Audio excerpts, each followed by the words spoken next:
आज महेश और श्रुति की शादी हुई थी। दोनों का ये लव मैरिज था और दोनों अपनी शादी से बहुत खुश थे। महेश का ड्राइवर बहुत तेज रफ्तार में गाड़ी ड्राइव कर रहा था, जिस वजह से गाड़ी कई बार डिसबैलेंस भी हो रही थी। तभी महेश उसे टोकते हुए कहता है, अरे ओ ड्राइवर भैया, शादी की पहली ही रात है, मरवा दोगे क्या? थोड़ा धीमे चलाओ।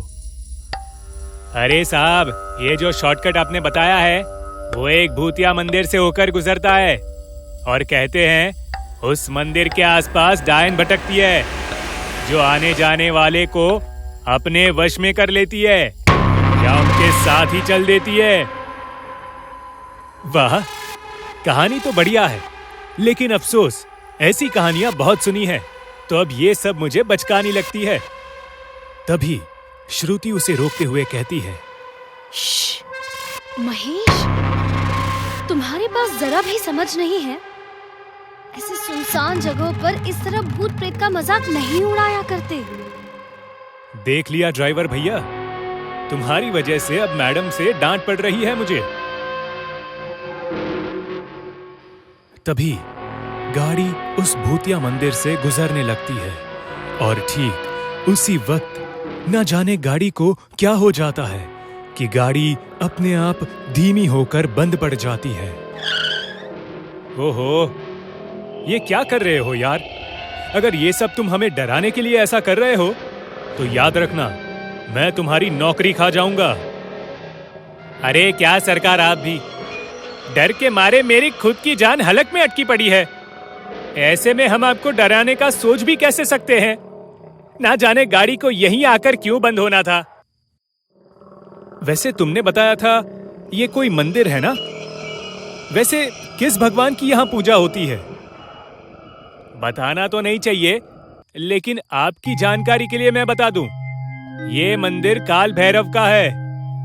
नए नवेले शादीशुदा लोग अपने दाम्पत्य जीवन के सुख के लिए यहाँ आते हैं, लेकिन केवल दिन में। सूरज ढलने के बाद यहाँ कोई नहीं जाता। इसीलिए मैं आपको शॉर्टकट के लिए मना कर रहा था, लेकिन आप माने ही नहीं। अरे वाह, अगर ये कोई मंदिर है और खासकर शादीशुदा जोड़ों के लिए, तब तो हमें जाना चाहिए। महेश, तुम पागल हो गए हो क्या? क्या तुम्हारा दिमाग खराब हो गया है? हम इस वक्त आधी रात को मंदिर जाएंगे? अच्छा, तो मतलब तुम नहीं चाहती हो कि हमारा दाम्पत्य जीवन सुखी रहे? नहीं, मैं ऐसा बिल्कुल नहीं कह रही, मगर मगर कुछ नहीं।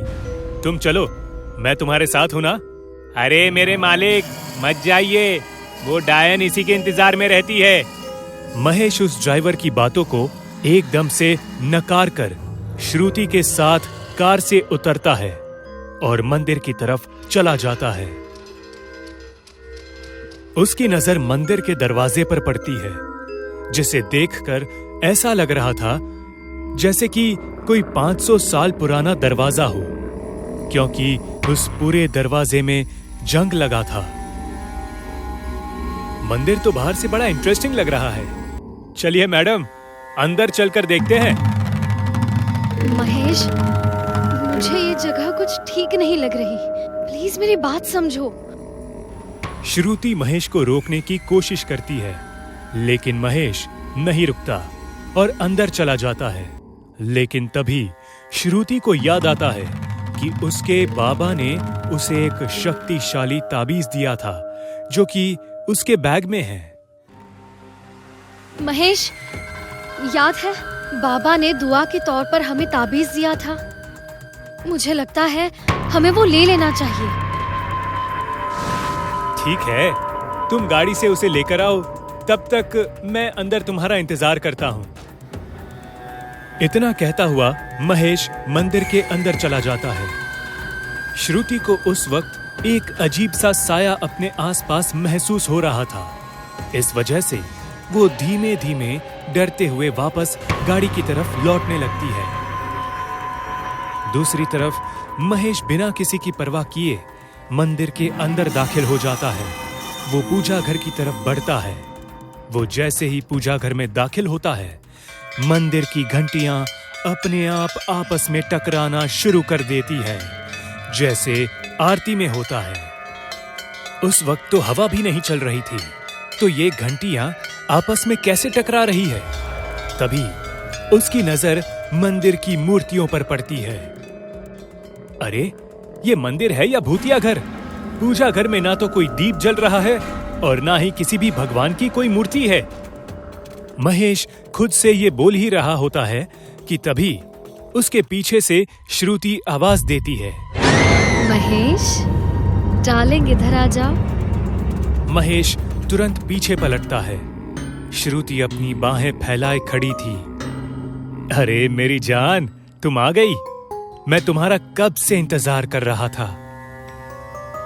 अब सिर्फ दूर से ही प्यार बरसाओगे या पास भी आओगे? अरे क्यों नहीं मेरी जान, अभी आता हूँ। महेश श्रुति से जाकर गले लगता है।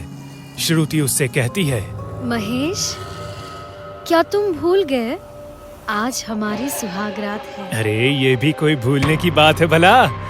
लेकिन मुझे ऐसा क्यों लग रहा है कि मुझसे ज्यादा तुम में बेचैनी है सुहागरात मनाने की? बेचैनी क्यों नहीं होगी? क्या सुहागरात अकेले तुम्हारी है? ठीक है, फिर जल्दी से घर पहुंचते हैं और फिर हमारी स्पेशल नाइट को एंजॉय करते हैं। अरे बाबा, रात तो पहले ही बीत चुकी है। घर पहुंचते पहुंचते सुबह हो जाएगी। फिर क्या खाक की रह जाएगी सुहागरात?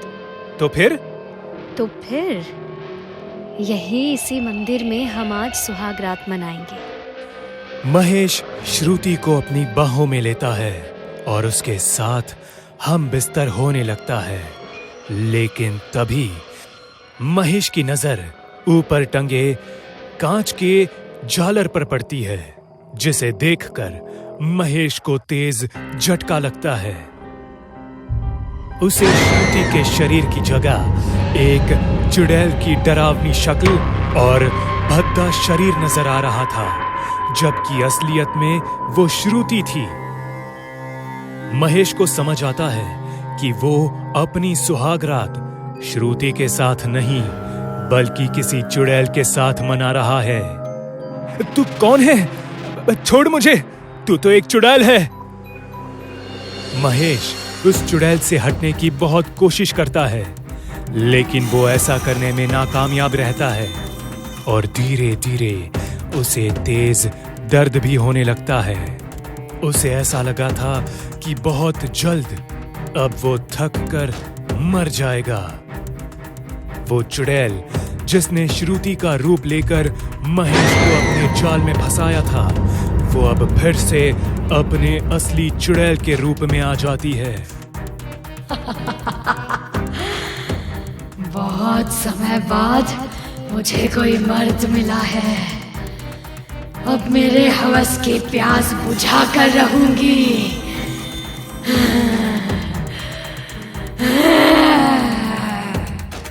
महेश दर्द से तड़पने लगता है। खुशकिस्मती से तभी वहां श्रुति पहुंच जाती है। महेश, ये तुम क्या कर रहे हो?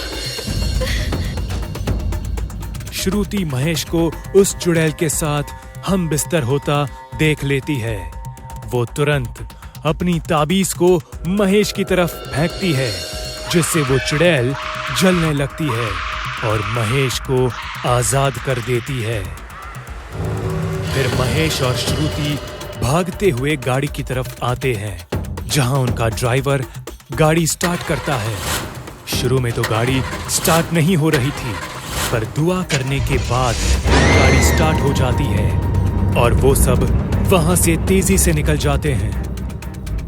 जब वो इलाका खत्म होता है, तब महेश श्रुति को सब कुछ बताता है और फिर उनका ड्राइवर उनसे कहता है, साहब, इसीलिए मैं आपको मना कर रहा था। आप लोग शहरी हैं, आपको यहाँ की सच्चाई नहीं मालूम, लेकिन यहाँ से गुजरने वाले और यहाँ रहने वाले ये बात जानते हैं कि यहाँ हवस की भूखी चुड़ैल रहती है, जो यहाँ मिलने वाले मर्दों को सुंदर कन्या और उनकी पत्नी के रूप में दिखती है और उनके साथ अपनी सुहागरात मनाती है और फिर उन्हें मार कर इसी मंदिर के छत पर लटका देती है। कहते हैं इस चुड़ैल की अपनी सुहाग रात अधूरी रह गई थी, जिस वजह से ये आज भी अपनी सुहाग रात पूरी करना चाहती है, लेकिन आज तक कर नहीं पाई। इसीलिए यहाँ से गुजरने वालों पर आज भी अपनी नजर गड़ाए रखती है।